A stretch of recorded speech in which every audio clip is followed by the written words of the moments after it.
आता मी जर इथं उभा राहिलेला असलो तरी माझ्या पायामध्ये मुंग्या चालूच. 2000 साली मला पोलिओ झाला. त्याच्या अगोदर मला मोकळं चालता येत होतं.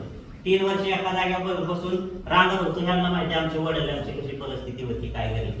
ते बरेच जण मला वडिलांना वगैरे ओळखतात. अतिशय गरीब परिस्थिती, राहायला जागा नाही, गुंटा नाही, काय नाही. वडील ह्याच्यामध्ये सगळे होते. आई दुसऱ्याच्या रानात खुरपायला वगैरे जायची. पण शाळा शिकायची मी जिद्द काय सोडली नाही, पहिल्यापासून हुशार होतो. तुमच्या स्वातंत्र्य विद्या मंदिर मध्ये 10वीत माझ्या मित्रांनी मला असं गणपती उचलून आणल्यावर त्या परीक्षेला तिथं बसावलं, उचलून आणल्यावर घरी नेलं. 2000 साली मला 78% त्यावेळेस मार्क भेटली. ट्रस्ट या संस्थेने मला 3 महिन्यात 2500 रुपये त्या काळात दिले. आणि त्या 2500 रुपये बाबत मी 2 वर्ष डीएड केलं. आणि ती पैसे पुन्हा हाताने सायकल म्हणजे माझी परिस्थिती कशी ती मी सांगतोय तुम्हाला. तर ते योगायोगाने मी हुशार होतो, नोकरी लागली, सगळं चांगलं झालं, आज व्यवस्थित सगळे. त्यातून मला एकच सांगायचंय की आपण नुसतं शासकीय योजनेचा लाभ घेतला पाहिजे असं काय नाही. मनामध्ये जिद्द ठेवायची, इच्छा बाळगायची. चांगलं देवाने आपल्याला तिसरा डोळा दिलाय असं समजायचं, कमतरता नाही असं अजिबात कोणी समजायचं नाही.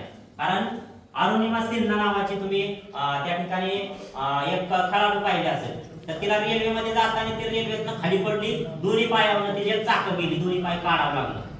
इतकी मोठी ती खेळाडू होती. पण तिने जगातलं सगळ्यात नंबर 2चं माउंट एव्हरेस्ट शिखर सर केलं जिद्दीच्या बळावरती. सोपी गोष्ट नाही. अशा अनेक उदाहरणं आहेत की आपण स्वतःच्या पायावरती कशा प्रकारे उभा राहू शकतो. तर ह्यातील जे कोणी असतील त्यांनी मनामध्ये अजिबात कुठलीही भीती बाळगू नका.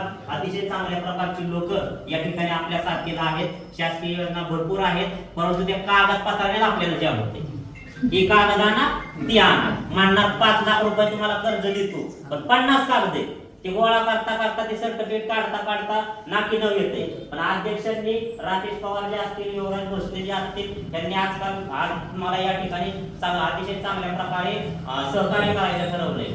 अगोदर ऑनलाईन फॉर्म भरावा लागतो, युडीआयडी कार्ड म्हणतात त्याला, 100 नंबर. ते कोणाला माहित नव्हतं, 2018 ला चालू केलं. आणि त्याच्यानंतर आता सगळं त्याच्यावरच आहे. आमच्या शिक्षकी पेशामध्ये नोकरीमध्ये सुद्धा अनेक कर्मचारी बोगस आहेत अध्यक्ष. आता तुकाराम मुंडे अपंग कल्याणाचे आयुक्त झालेले, त्यांनी फतवा काढला की बाबा जे कोणी दिव्यांग कर्मचारी असेल बोगस घेऊन त्यांना घरी बसवा. म्हणजे अतिशय मोठी मोहीम त्यांनी राबवलेली. अतिशय चांगले आयुक्त त्यांनी काम करण्याचे आलेले आहेत आपल्या विभागाला. त्यामुळे सर्व अपंगांनी आपल्या जे काही योजना असतील काय असतील, फक्त माझं म्हणू नका. ते काय माझे मित्र आहेत तर त्यांना तुम्ही सहकार्य करा. त्या मावशींच्या हे मैत्रीण असतील त्यांना सहकार्य करा. आपण तसं करतच नाही. मला भेटलं पाहिजे, मला हेच करा, मला तेच करा असं नसतंय. सगळ्यांनी एकमेकाला समजून घ्या, सगळ्यांना एकमेकाला सहकार्य करा.